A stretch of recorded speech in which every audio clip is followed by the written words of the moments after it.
నలుగురులేదు sir, ఎమ్మడి పడి మరీ job వచ్చేస్తాను.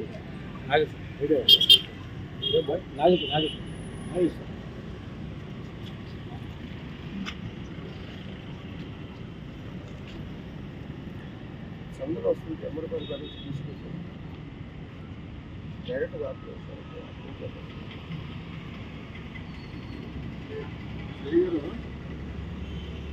వేరే సెంటర్లో ఉన్నా వీళ్ళంతా ఎవరు అంతేంటారు ఎట్లా 10,000 డబ్బులు కదా డ్రంక్ డ్రైవ్లో చనబోడు నెంబర్ చెప్పు నాకు. ఎంత మోసం నాకు టార్గెట్ పోలేదు. ఎమ్మడి పడి చనబోడు ఎవరు చెప్పండి.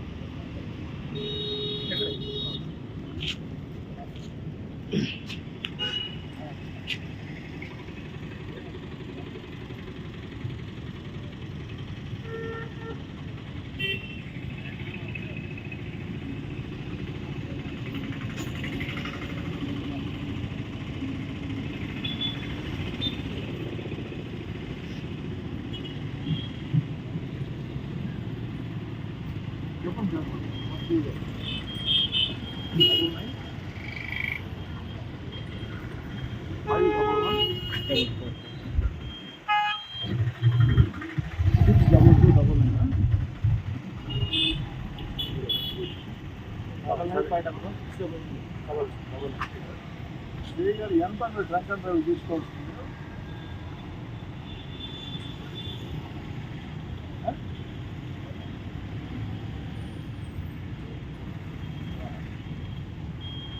ఫ్యామిలీ ఇంటికి పోసినట్టు వాళ్ళని చూసినట్టు బయటపడి నేను మాట్లాడతాను. నేను వస్తున్నాను తెలిసి చెప్తే ఏమో మర్యాద లేకుండా బండి ఎక్కుపోతారు, ఎవరు ఆడుకోపోతారు. మన డబల్ మన ఓవర్ అయిపోయింది బయట డబల్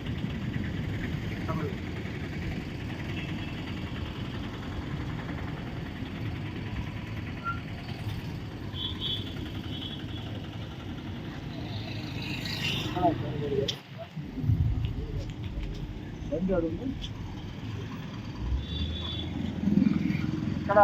ఎక్కడుందని అడుగుతున్నా. ఆర్టీసీ కదా నువ్వు రా, నేను వస్తున్నాడు కదా ఆర్టీసీ కాడికి. ఏమండి డ్రంక్ అండ్ డ్రైవ్లో కూడా తేడాలు ఉన్నాయి కదా. వాళ్ళు ఏదో ఫ్యామిలీ ఏదో ఇడ్లీ కోసం సెంటర్కి వచ్చారు, వాళ్ళ సతా ఇచ్చి 10,000 కట్టమని నేను ఏమండి ఎట్లా మీరు ఇప్పుడు వాళ్ళు ఫ్యామిలీ అయితే కనీసం ఆ మాత్రం మానవత్వం లేకుండా నాకు అర్జెంటుగా ఈ బండి ఆడ ఉంది పంపించడం కాదు. నేను వేదాయపాలెం సెంటర్లో ఉండా, వాళ్ళని నా కారు ఎక్కించుకొని ఆర్టీసీ కాడికి పోతుందా, మీరు ఆడికి వచ్చి బండి హ్యాండ్ ఓవర్ చేస్తే ఇంటికి పోతా. నాకు అట్లా కుదరదు. కానీ నేను వాళ్ళని నా కారు ఎక్కించుకొని ఆర్టీసీకి వస్తుందా, ఆర్టీసీ కాడికి మీరు వచ్చి బండి పంపించారు. కాదండి రిఫ్రాఫర్స్ యాంటీ సోషల్ మీడియా మీరు ఏమైనా చేసుకోండి, నాకు అభ్యంతరం ఉందా. ఫ్యామిలీస్ని సత్తా ఇస్తేట మీరు నాకు అర్థం కావట్లేదు. ఇక ఇవన్నీ చాలా చూసానండి. ఫ్యామిలీ సత్తా ఇస్తేట, కుటుంబాలు సత్తా ఇస్తేట. వాళ్ళు చిన్న పిల్లలు ఉండరు, ఆ మాత్రం చిన్న పిల్లలు ఉండరు. నా ఎదురు రాపబోయట చిన్నపిల్లలు ఉన్నారు, వాళ్ళ ఫ్యామిలీ ఉంది, ఆ మాత్రం మానవత్తలేదు మీకు. మీరేం గవర్నమెంట్కి మంచి పెద్దాలని చూస్తున్నా, చెడు పెద్దాలని చూస్తున్నారా? నేను ఆర్టీసీకి వస్తున్నాను, మీరు చూడండి.